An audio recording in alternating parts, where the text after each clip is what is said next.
지석제로 구독, 좋아요, 알림 설정까지 부탁드리겠습니다. 저는 교사 겸직 그리고 부수입에 대해서 연구를 하고 있는 퇴근맨이라고 합니다. 경기도 재직 초등교사고요. 11년 차로 근무하고 있고 이제 N잡과 부수입에 관심을 갖게 된 지는 6년 차에 접어들고 있습니다. 네. 사실 지금 요즘에 교사분들, 공무원분들 의원 면직 사표 쓰신 분들 많거든요. 그런데 그 이유 중에 가장 큰 이유 중에 하나가 금융치료가 안 된다. 물론 돈을 바라보고 온 건 아니지만 막상 받아보니까 현실적으로 어려움이 있다. 이런 게 참 많아요. 근데 퇴근맨님은 언제부터 N잡에 관심을 가지셨나요? 우선 선생님께서 말씀하신 것처럼 요즘 최근에 이제 교직을 떠나는 분들 그런 안타까운 일들에 대해서는 저도 어느 정도 공감을 하고 있고, 특히나 이제 경제적인 부분에 있어서 많이 어려움을 겪는 건 저도 많이 안타까운 일인 것 같아요. 저희의 수당이라든지 이런 월급 체계라든지 이런 것들이 조금 더 현실적으로 반영이 돼야 된다라고 생각을 하는데, 제가 맨 처음에 이제 이렇게 경제적인 여유에 대해서 저는 이야기를 많이 하는 편인데, N잡 부수입이라는 체계에 관심을 갖게 된 것은 저 역시도 경제적인 어려움 때문이었어요. 상당히 이제 사회 초년생들은 다 공감을 하시겠지만 저희가 해결해 나가야 될 그런 장애물들이 굉장히 많습니다. 뭐 결혼도 있고요. 뭐 내 집 마련도 있고요. 뭐 그런 것들이 차치하더라도 그냥 일상을 살아가는데 내가 저축할 수 있는 돈이 굉장히 적다는 사실을 느끼고 나서는 이 문제는 반드시 해결하고 넘어가야 제가 교직에서 행복한 교직 생활을 계속 이어나갈 수 있겠다라는 생각을 좀 가지게 됐습니다. 저는 여기서 너무 중요한 포인트가, 보통 경제적 자유를 많이 말하는데 퇴근맨님께서 경제적 여유가 있으면 좋겠다. 이게 참 와닿는 것 같아요. 네. 우선 경제적 자유라고 하면 사실 이제 노동소득 없이 그냥 자동으로 굴러가는 그런 시스템 소득으로 내 삶을 조금 편하게 이제 은퇴를 해서 내가 하고 싶은 것들을 하고 산다는 뭐 그런 개념이잖아요. 그런데 저는 사실 교사라는 직업을 이제 선택했을 때부터 경제적인 자유를 꿈꾸는 사람들은 조금 뭔가 선택이 잘못되지 않았나라는 생각은 들긴 해요. 저희가 경제적인 것만 바라보고 할 수 있는 직업은 사실 아니라는 생각이 들고, 만약 경제적인 자유를 꿈꾼다면 뭐 개인적인 사업이라든지 또는 뭐 다른 영역으로 좀 도전을 해야 되지 않을까라는 생각을 좀 하고요. 특히나 이제 경제적 여유로 제가 생각하게 된 이유는, 제가 실제로 아무 일도 하지 않고 한 달, 두 달 정도 시간을 지내보니까 생각보다 할 게 없고 우울감을 느끼고 이런 경우들이 굉장히 많았어요. 그래서 막연한 경제적 자유보다는 내가 정말 하고 싶은 취미라든지 정말 좋아하는 일들을 찾으면서 같이 또 경제적인 성장을 가져가면 좋겠다라는 생각을 좀 하게 됐습니다. 이것도 역시 조맥구네요. 제가 지금 조금씩 낼 꾸준히 조맥구 이거 하고 있거든요. 그런데 처음에 경제적 여유를 가져야겠다 마음 먹었는데 실행 단계가 참 궁금하거든요. 어디서부터 시작해야 될까? 혹시 롤모델이 있거나 또는 책이 있거나 어떻게 시작하셨나요? 우선은 가장 먼저 경제적 여유를 생각하게 된 경우는 신사임당님 채널을 보게 돼서였어요. 유튜버 중에 이제 신사임당님이라는 분이 계셨는데, 나중에는 인터뷰 채널로 전향을 하셨지만 초반 영상 중에는 신사임당님께서 직접 나오셔서 이야기하는 콘텐츠들을 많이 풀으셨는데, 그 안에 있던 내용 중에 하나가 지금 돈 벌기 정말 가장 쉬운 시대다라는 이야기가 있었어요. 절대 공감할 수 없었거든요. 그러네요. 그런데 그 영상을 좀 시청하고 나니까 이게 내가 생각이 좀 갇혀 있진 않나? 라는 의문을 좀 가지게 됐어요. 그래서 그때부터는 이제 다양한 책들을 좀 읽게 되는데, 제가 원래는 경제서적에 굉장히 관심이 없는 그런 사람이었어요. 저는 자기계발만 엄청 좋아하고 에세이라든지 이런 책들, 소설책 이런 거를 좋아하는 사람이었는데, 그렇게 경제서적에 관심을 갖게 되고, 뭐 부자 아빠 가난한 아빠라든지 뭐 부의 추월차선이라든지 좀 이런 스테디셀러들이 있잖아요. 레버리지.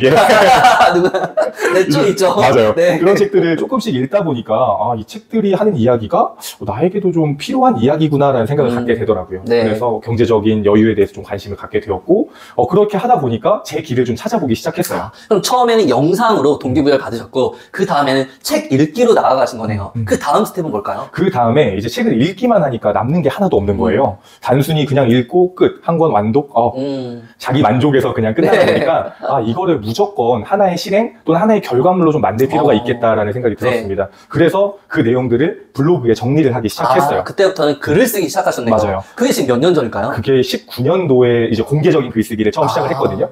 그게 제가 골목책방이라는 블로그를 시작한 게 딱 19년이어서.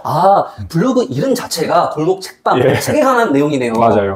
당시에 읽었던 책이 메모 독서법이라는 책인데, 제가 이제 그 작가님과 독서 모임에도 참여하고 많이 이제 영감을 얻게 되면서. 그러면 독서 모임에도 참여할 정도로 열정이 있었네요. 그냥 남기지 않고 끝나는 게 너무 제가 허무하고 좀 아쉽고 그랬던 거예요. 그래서 이제는 결과물을 꼭 만들어 봐야겠다는 마음으로 선생님의 도움도 받고 해서 블로그에 글을 써나가기 시작했습니다. 약간의 강제성을 부여하기 위해서 그 독서 모임에서는 발제 독서 모임을 하거든요. 예를 들어 한 권의 책을 읽으면 3명이 그 안에 있는 내용을 나눠서 발표를 하고 또 내가 반드시 그 책에 대해서 에세이 한 편을 제출해야 되는 그런 형식의 약간의 데드라인 기법. 맞아요. 네, 약간의 반강제성 해가지고 그런 게 있네요. 맞아요. 네. 그래서 결과물을 반드시 만들 수밖에 없는 좀 환경을 만들어 두고 이제 블로그를 운영을 하기 시작하면서 제가 읽었던 책들을 정리하니까 실제로 머릿속에 남는 게 굉장히 많더라고요. 최고의 자기개발은 독서와 글쓰기. 전 진짜 그 말이 굉장히 공감이 많이 되고 성공한 사람들이 누구나 하는 이런 말이 있죠. 지금 독서 나이에서 글쓰기 나이, 블로그 나이를 시작하셨네요. 네. 너무 사실 뻔한 얘기일 수 있잖아요. 네, 그런데 너무 뻔하다 보니까 사람들이 하지 않는 사람들이 너무 많은 것 같아요. 그래서 저는 혹시나 이 이야기를 제가 또 이야기해서 지겨우신 분들이라면 한 번쯤은 도전을 해보셨으면 좋겠어요. 네. 그러면 블로그에 글을 옮겨 적기 시작하셨는데 그런 다음 스텝은 뭘까요? 블로그에 글을 쓰다 보니까 이게 애드포스트라는 수익이 창출할 수 있는 조건이 되더라고요. 광고가 붙게 되는 맞아요. 네, 네이버 블로그. 블로그 글에 관련된 광고가 블로그 글 안에 새롭게 이렇게 생성이 되고 사람들이 와서 이제 그 광고를 클릭하게 되면 저에게 수익이 돌아오는 구조인데 저는 이게 공무원이 과연 가능한가라는 의문을 좀 갖게 됐어요. 그렇죠. 규정이 또 있을 테니까. 그래서 저는 처음에 규정을 확인하고 사실 시작했다기보다는 너무 답답한 마음에 블로그 글쓰기를 시작했는데 이게 수익 창출이 되네? 그럼 이게 규정에 맞나? 해서 이제 공무원 규정들을 다 살펴보기 시작했습니다. 네이버 블로그로 그러면 첫 수익을 거두신 거네요. 네, 맞아요. 네, 그게 혹시 대략 어떻게 됐나요, 성과가? 우선 3개월 동안 제가 약 100편 정도의 글을 작성했던 것 같아요. 그럼 사실 굉장히 많은 시간이 들었겠죠. 100편이면 한 권에 책이 나오는. 맞아요.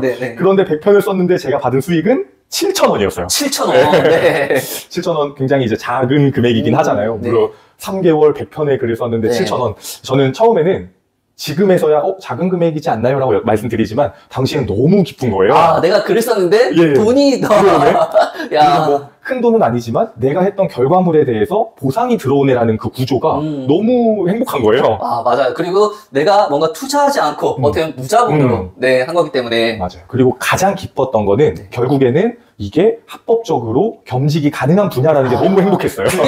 그게 키포인트네요. 규정을 찾아보니까 많은 분들이 궁금해하실 것 같아요. 네이버 블로그, 애드포스트, 겸직 규정에 대해서도 말씀해 주실 수가 있을까요? 우선은 겸직 규정은 선생님들께서 제가 꼭 이야기 드리지 않더라도 한 번쯤은 전부 처음부터 끝까지 한 번쯤은 읽어보셔도 좋을 것 같아요. 다 읽는데 한 20분 정도도 안 걸리거든요. 그래서 그 안에 보면 정확한 사례라든지 또 어떤 Q&A 같은 것들이 굉장히 잘 기재가 되어 있어요. 이제 그 부분에서 블로그 관련해서는 블로그는 겸직 허가를 받게 되면 애드포스트 수익은 가능하고요. 다만 저희가 좀 아쉬운 점은 블로그를 사실 운영하는 분들은 수익화를 좀 극대화하기 위해서 뭐 체험단이라든지 광고 협찬 이런 것들을 좀 받으면 어떻겠냐라고 말씀을 하시는데 공무원 그리고 교육공무원인 저희 교사들도 협찬은 불가능합니다. 그래서 체험단이라든지 이런 것들에 대해서 욕심을 조금 내려놓으시고 처음에는 이제 가볍게 내가 어떻게 내 콘텐츠를 만들 수 있을까 저처럼 어떻게 결과물로 좀 만들어낼 수 있을까라는 마음으로 블로그를 가볍게 시작해 보시는 걸 저는 항상 추천을 드리고 있습니다. 일단 시작해라. 일단 just do it. 일단 조금씩 매일 꾸준히 글로 한번 옮겨보세요. 맞아요. 이게 핵심이네요. 그런데 또 중요한 게 이게 겸직 허가의 최종 결정권자가 있죠. 맞습니다. 어땠나요, 반응이? 그때 좀 떨렸을 것 같아요, 막상. 이걸 딱 들고 갔을 때, 관리자분에게. 맞아요. 우선 저희가 사실 지금은 이렇게 얼굴이 나오는 인터뷰를 하고 있지만, 저는 사실 얼굴 공개하는 게 굉장히 좀 겁도 나고, 또, 동료 선생님들, 관리자분들, 뭐 더 나아가서 혹시나 학부모님들, 학생들이 이 영상을 보게 되거나 제 글을 읽게 됐을 때 이게 문제가 되진 않을까라는 마음이 가장 먼저 들었습니다. 겁도 났고 그런데 결국에는 제가 합법적으로 이걸 하지 않으면 문제가 됐을 때 저를 보호해 줄 수 있는 창구가 하나도 없는 거예요.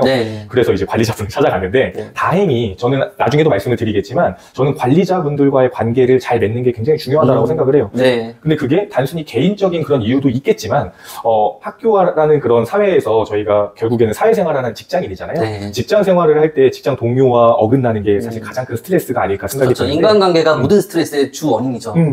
그런 관계를 위해서도 그렇고 내가 학교에서 정말 내 하나의 몫을 하기 위해서라도 제 업무에는 정말 열심히 했다라고 저는 생각을 하거든요. 그렇다 보니까 그 관리자분께서 처음에는 제가 쭈뼛쭈뼛 가서 몰래 이렇게 해서 교장선생님, 교장선생님 잠시 개인적인 이야기 좀 하고 싶습니다 라고 하셨는데 잠깐 나오셔서 복도에서 또 왜냐면 안에는 또 다른 선생님들이 계시니까 조용히 말씀을 드렸어요. 교장선생님 제가 한번 지금 블로그를 운영해보고 있는데 이게 겸직 허가를 좀 받아야 하더라고요 라고 말씀을 드렸더니 처음에 저는 어떤 블로그인지를 물어보실 줄 알았는데 선생님 그래요? 열심히 한번 해보세요. 지금 바로 기한 올리세요 라고 하시는 거예요. 와 이렇게 열려있는 와 이건 또 사람마다 좀 많이 다를 텐데 맞아요. 저는 그게 굉장히 저에게 운이 따랐다라고 생각을 합니다. 그러네요. 그런데 그 기반에는 제가 봤을 때는 태금현 선생님께서 평상시에 학생들을 위해서 또 학교 업무를 열심히 하는 걸 이미 다 아시기 때문에 그런 반응이 나오지 않았을까 하는 생각도 드네요. 저도 뭐 아니라고는 못하겠고요. 그래서 굉장히 열심히 어쨌든 학교 생활과 그 블로그 생활을 병행하다 보니까 그 이후에도 관리자분들께서 제가 블로그 하는 거에 대해서라든지 이런 거에 대해서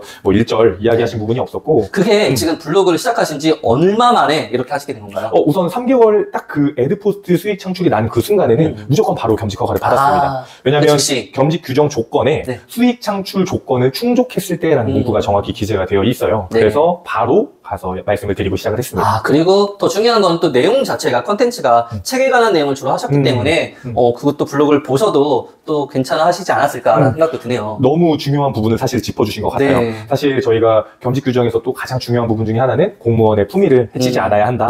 그리고 조금은 저희가 어쨌든 딱딱한 이제 공직사회에 몸을 담고 있는 것이기 때문에 저희가 하는 이런 것들이 악영향을 미치지 않을까라는 고민들은 당연히 해보셔야 할 것 같아요. 그래서 저 같은 경우는 사실 교사가 게임하는 그런 유튜브를 하는 거에 대해서 이게 문제가 될까라는 생각을 갖지만 또 어떤 관리자분들인지 또 어떤 동료 교사분들인지에 따라서 이 부분에 대해서 선생님께서 그런 콘텐츠를 해도 되나요? 라는 의문을 갖게 된다면 이제 사실 겸직 허가 받기가 조금 어려울 수 있죠.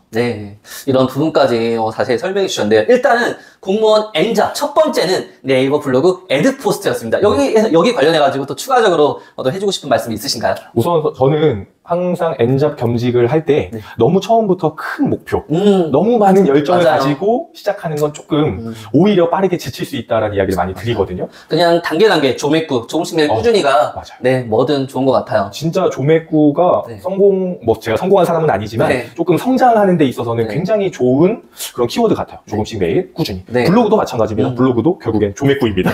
조금씩 매일 꾸준히. 블로그 공무원 N잡러 태근맨님의 첫 번째 수익을 거둔 지금 네이버 애드포스트 후기였습니다.